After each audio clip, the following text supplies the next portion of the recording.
Welcome back to the 40 Million and a Tool YouTube channel, the reading series. Today's essay is entitled The 40 Million and a Tool Plan.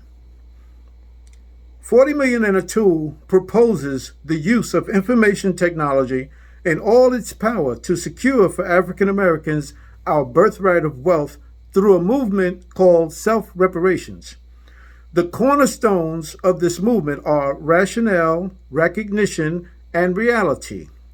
Atop this tripod sits the vision that African Americans have always had of what freedom, justice, and equality could look like in America once achieved.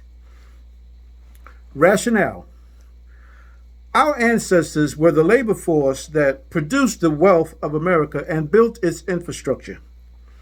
As this labor was forced from us, America now expresses regret for what many call, quote, our shameful past, close quote, but offers little in the way of true compensation.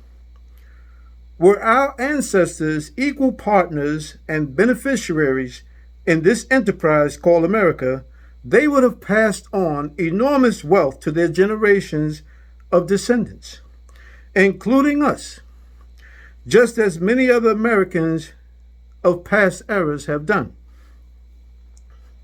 This clearly establishes that our true birthright is indeed wealth. Whatever else comes along with our particular American birthright, be it our African essence or peculiar traditions, the centerpiece of our birthright is still immense wealth. This understanding must galvanize African Americans and must remain a permanent part of our vision. Let not our struggle any longer be couched in terms of a poor minority people striving for middle-classdom, or as the country's impoverished citizens perpetually in need of handout after handout and program after program.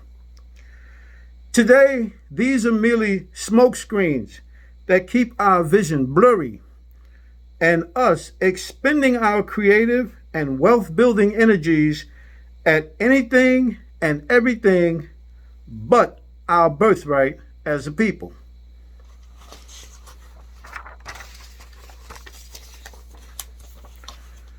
Recognition. Recognition number one is that America will never give African Americans monetary reparations for slavery. No amount of begging or legal maneuvering will ever produce such an outcome. Despite a few piecemeal, isolated initiatives being called reparations, such as with the Georgetown Visitation Preparatory School or the city of Evanston, Illinois, serious upcoming leaders need to recognize that any more agendas that feed our people false hope, especially around an issue so sensitive to us as reparations, are agendas we need to kick to the curb with the quickness. Holding America account and peddling unrealistic expectations are two entirely different things. Recognition number two is that the American government cannot truly give us our birthright. It never has and never will be America's to give. That was the job of our ancestors, but we know why they couldn't do it. We also know that the wealth our ancestors produced still circulate throughout this country. The question now is, are we men and women enough to take what's ours?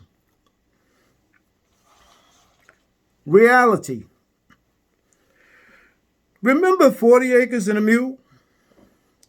Do all of us know that land was actually given to ex-slaves called freedmen and then taken back by order of an American president? It was that take back that signaled to white Americans that we were not allowed to have wealth in America. The whole reparations question could have been settled right then and there. Ex-slaves were fully motivated to build wealth for themselves, the same way they did it for others, ready even to forgive the treatment they received as long as they were free to pursue a life for themselves on equal footing. This was not to be. Instead, our ancestors were met with every kind of resistance, swindle, and intimidation you can imagine, particularly any time they sought to build wealth as a people. Tulsa and Rosewood stand as two monumentally abhorrent examples of the hatred displayed at the mere thought of us having wealth. We have been beaten back into submission so much that our collective psyche, it seems, won't allow us to even dream the dream of wealth. Still, we live year in and year out with a giant gaping hole in our existence, a nagging and inescapable awareness that something is terribly missing, yet ever so close. It's the economy, stupid. Truer words were never spoken, for our birthright sits smack dab in the middle of the American economy, just waiting for us to own it. That reality is not new, but here's what is. We can now step right up in plain open view and take our birthright without any repercussions at all. No Klansmen will ride by to burn anything down, and no slick-talking financial institutions will move in to swindle us. More importantly, there are no laws to stop us, and certainly no United States president to take it back.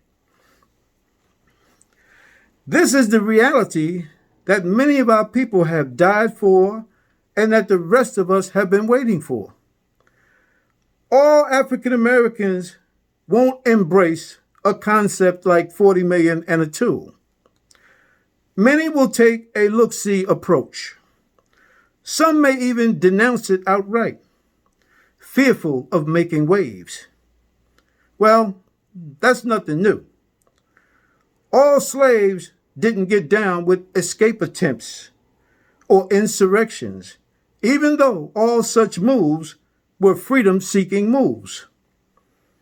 It wasn't because they didn't want to be free.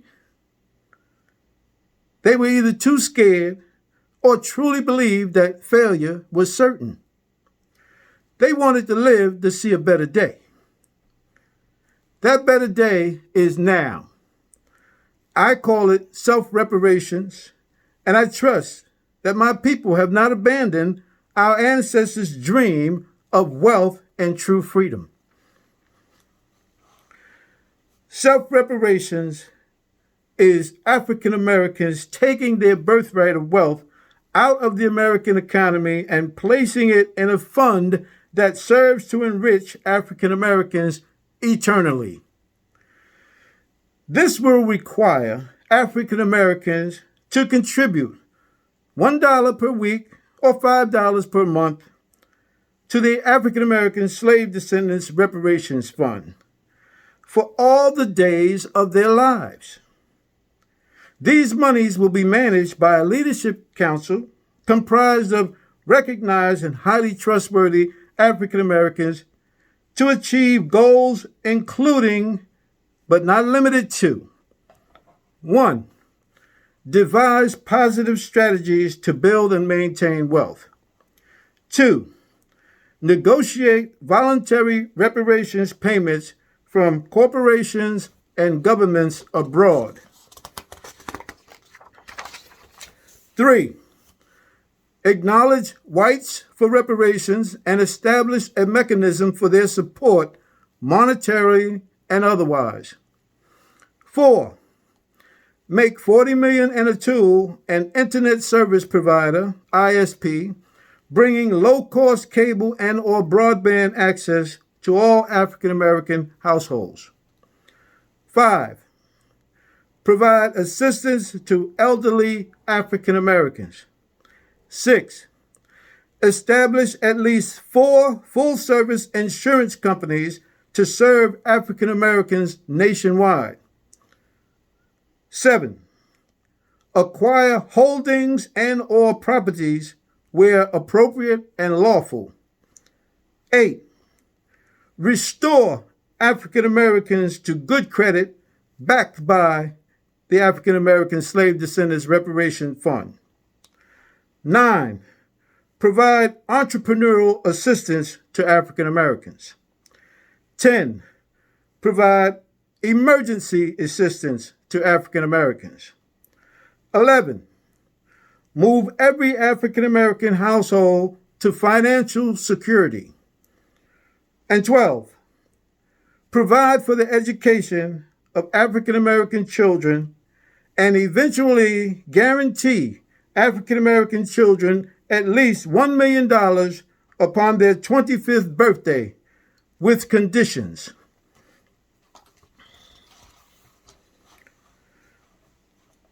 As for the Leadership Council, clearly there are many prominent African Americans who could comprise dozens of leadership councils, and so the Standing Leadership Council, whatever the makeup, will certainly call upon others to advise, assist, and otherwise commit resources in furtherance of self-reparations.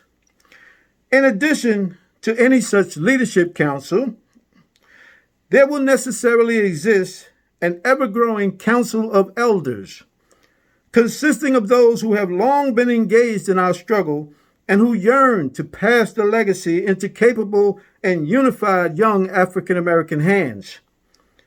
I am confident they will support and lend their best guidance to the pursuit and attainment of our birthright of wealth. Self-reparations begins with the formal establishment of such a leadership council and with the creation of 40 million and a tool as its not-for-profit administrative entity. Once the leadership council decides where our funds will reside, we can then set our sights on the American economy. I understand there's an interesting new banking initiative called Greenwood that should be looked at as well. Appropriate public announcements and websites should accompany these initiatives, with official written notice to African American households to follow.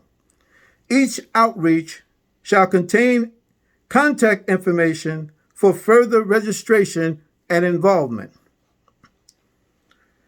Self-reparations education and resource centers will be established in strategic geographical locales. Each center will honor past freedom fighters, abolitionists, and victims by bearing their names prominently. For example, the Emmett Till Education and Resource Center. For another example, the Nat Turner Education and Resource Center. The primary functions of each center are to ensure basic computer literacy, teach the use of information technology within the philosophical framework of 40 million and a tool, and provide free computer systems to all who complete the training. Give each person direct informational and contribution access to the African American Slave Descendants Reparations Fund by way of the internet and otherwise. Centers will not provide money, pass out checks, or engage in any form of financial services. Manuals will be made available at centers and in PDF form that clearly spell out the center's function and service hours. Vision. Envision an American society where every African American is looked upon as a millionaire or potential millionaire rather than a potential rapist, robber, or murderer. At the very least, women wouldn't clutch their purses in elevators, and department stores wouldn't make full-length videos of us as we shop. More significantly, our presence on college campuses wouldn't be met with bitter scorn, anger, and suspicion. We'd no longer be the last hired and first fired. Traveling abroad wouldn't be a hardship, only dangerous due to terrorist threats against Americans everywhere. We'd have health care, life insurance, wills, trust funds, property, and lifelong financial security. We could fund black colleges or any entity we deem still viable or necessary. These and many more are the dreams and visions we and our ancestors have had. Practicing self-reparations can not only nurture and embody this bold vision, self-reparations can ensure its realization in our lifetime and for as long as we occupy this planet. Let's be honest about something. If America really and truly wanted to change the conditions under which African American descendants of slaves have lived, it would have done so long ago. Everything else America really and truly wants to happen comes to pass. We've watched America wish and want everything from nuclear weapons to landing on the moon. No people know better than us that America gets what America wants. The problem has always been that when it comes to what to do with us, America becomes divided among itself. Slavery, the Civil War, Reconstruction, Jim Crow, and the Civil Rights Movement are all testaments to the fierce, sometimes life and death, battles fought over how much wealth, power, and input we'll have as it pertains to the governance of America. Consequently, crumbs and promises is where we always land. When reparations is mentioned, the sentiment in white America becomes defensive and resentful, with many pointing to all the crumbs as evidence that equal opportunity is the American reality. We know better, and it's time for us to do better. It's time to give ourselves more than crumbs.